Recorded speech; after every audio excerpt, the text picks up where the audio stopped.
Oh, what's going on, my trainer club? We have the Hoenn region event coming to Pokemon Go starting my birthday. So happy birthday to me and a Pokemon Hoenn adventure to start off my birthday year. So let's get down my top tips to maximize the Hoenn event in Pokemon Go. So welcome to the trainer club, guys. Here we go.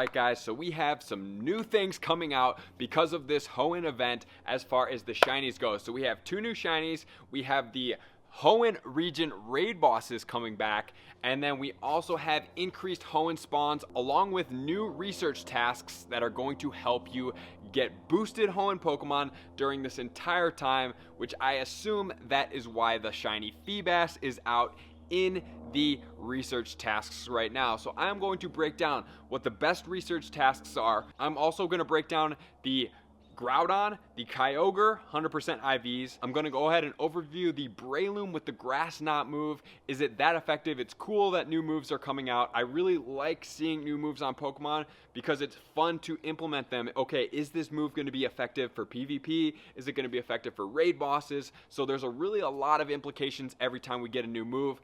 And most importantly, we're going to go over the rarest of the Hoenn Pokemon so that you can make sure to catch as many of those as you possibly can that may be coming up for future community days in Pokemon Go. So let's check all of this stuff out right now. Alright, so the first thing I am going to go ahead and make sure that you have is the 100% IVs for the Groudon. For the Kyogre, because Groudon and Kyogre are the most effective ground and water type Pokemon. So if you don't have one of these yet, or if you need one, the shiny for the Kyogre is already out. There's a potential that the shiny Groudon may be coming out. Nobody knows for sure, but it would be a pretty good place to implement them. So let's check out what the 100% IVs are, some of the counters, and then I'm going to link you up in the top for my easy catch tutorials for each of those. So let's get into that. Alright everyone, so the number one thing I'm going to suggest to do is going to be to go after the Groudon and the Kyogre, the raid bosses. Make sure to get those. I hope the Rayquaza comes out, we're not positive, but here I'm going to give you all of their 100% IVs and some counters to make sure that you have all of the information that you need. They're both maxing out at 4,115, which means they're going to have the same catch IV boosted and non-boosted, so we're going to get right into that.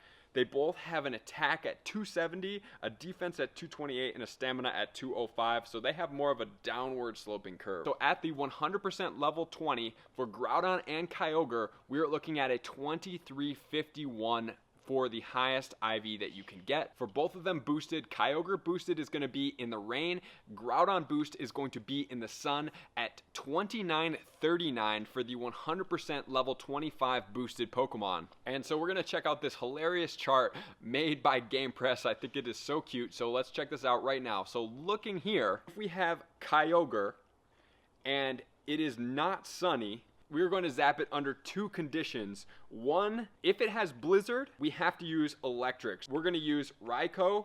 We're going to use Mewtwo. We're going to use Electivire. We're also going to use Jolteon. And we're going to use Luxray. And if it doesn't have Blizzard, we are going to use Grass against it, which is virtually going to be Venusaur with Frenzy Plant.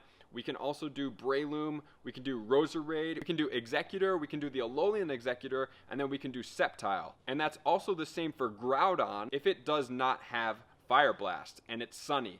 But if it's not sunny, we're going to want to splash it if it has Fire Blast, which is going to be Kyogre. We can use Gyarados as a Supreme Attacker. We can also use Mewtwo with Ice Beam, and we can also use Feraligatr with Waterfall and Hydro Cannon as a Supreme Attacker as well. And then the grass, we're going to want to use Venusaur with Vine Whip, Frenzy Plant.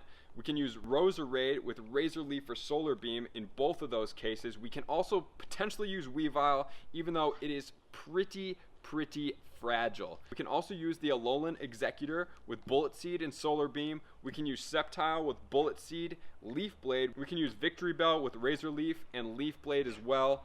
And then going down, we're looking at a little bit less, but you can also use these guys if you want. You can use Floatzel, you can use Shiftry, you can use Torterra, and you can use Salamence with Hydro Pump. And then make sure that when you're doing the Kyogre with the Blizzard, which means you're not going to see any grass guys being auto-populated in there. That's going to be a key to make sure you know that blizzard's coming up. You want to use the electric guys, but not the Zapdos, because he does not like ice at all. So we can use things like Raikou with Thunder Shock, Wild Charge. We can use Electivire with Thunder Shock, Wild Charge.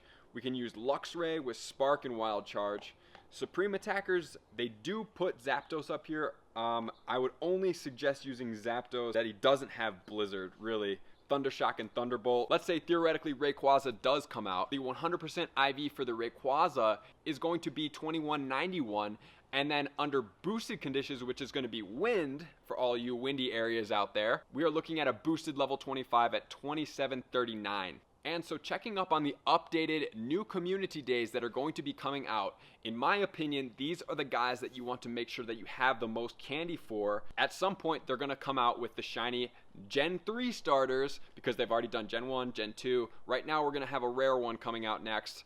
It may even be a Hoenn Pokemon, maybe a Ralts or a Bagon. So we are projecting that that's going to come out, which we'll look into in a second. But I would suggest that you have enough candy of these guys, because they're going to be around a little bit more. So we are going to look for Trico candy, we're going to look for Mudkip candy, and then we're also going to look for Torchic candy. And then also, going down the list, I would highly suggest getting some Ralts candy. Ralts has an evolution in Gen 4, so we can have Gallade as a male version. So if you're looking for a good Pokemon to get, right now would be a good time. If you don't already have a good IV male Ralts, you would go ahead and look for that right now. That's going to be effective. We can do Shroomish. Shroomish is pretty good.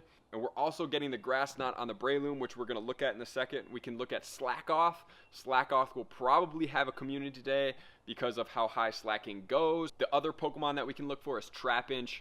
Flygon is pretty good in PvP. He's got very quick moves. I suggest you guys check him out. And then the other two Pokemon that I really like, we're going to look at Bagon, which is going to be a community day coming up in the near future. And then we're also going to do Phoebus, whichever one you want to pronounce it as. I would highly suggest checking out those guys. They're pretty rare. Melodic is super cool. I enjoy them. And then Anorith and Leap, I really like them as new type Pokemon in PvP. I think they're very effective. Yeah, and then we've already had the community day for Beldum, so that's why I think something like a Ralts or something like a Bagon, hopefully Bagon, because Bagon's super cute, super cool, pretty rare for us as far as where I'm at right now. So check those guys out. And going on to check out the Breloom with the Grass Knot move is actually his most effective move, and we're going to check out to see if it's worth using in PvP. So he can get Counter, which is basically the best move that you can get for a quick, fast move in PvP. So Counter being number one, and he's fighting, so he's getting stabbed with that because you get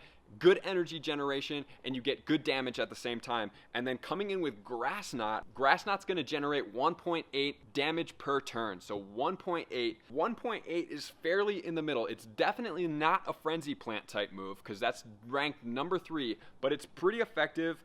I would say for Breloom, it looks like it's the most effective as far as DPS goes, TDO goes, and it's tied with Dynamic Punch for damage per energy. So what that says is it's cool to have, get as many as you can just in case this move becomes legacy after this event. If that is the case, this guy is going to be effective. I would suggest trading this guy so that you can have him at a lower CP. I would suggest around 1500, one for the Great League, one for the Ultra League. Evolve those guys and put 2 different movesets on them, because it's going to be pretty effective. You can get the Counter and you can get the Grass Knot on this guy. I think Breloom's pretty cool. He's not the most stamina-based Pokemon, and that is where we're at right now. So as soon as the updated tasks come out, I am going to put out a video for you. I really wanted to get that in here right now, but we haven't seen the updated tasks come out, and I want this video to come out before or as soon as possible so that you can start maximizing on everything in there. So make sure to check out my Kyogre Excellent Throw tutorial. I'm going to come out with a new Groudon Excellent Throw tutorial so it can be up to date and you can see it a little bit better, just like I've done with the more recent raid bosses. Alright guys, so that is it. Make sure to catch as many Groudon and Kyogre as you possibly can. Get the shiny or shinies if there's a Groudon that comes out. I can't wait to see that. Groudon shiny is amazingly cool. I'm sure you've seen it in a lot of clickbait videos. And then the other thing, make sure to maximize on the shinies And then also make sure to do as many research tasks and just be out there collecting any of the candy that you do not have, because as we progress into future generations, we're going to have less and less spawns of the beginning generations because we need to make room for the new ones. So thank you for tuning in, guys. I hope that you guys have an absolute blast catching as many as you possibly can. Look out for my updated Groudon, and hopefully there will be a Rayquaza, updated Rayquaza video as well. So thank you for tuning in to the Trainer Club. I appreciate all of you guys being here, and make sure to drop a comment, a sub, and a thumbs up to stay tuned for the best Pokemon information I can possibly provide you.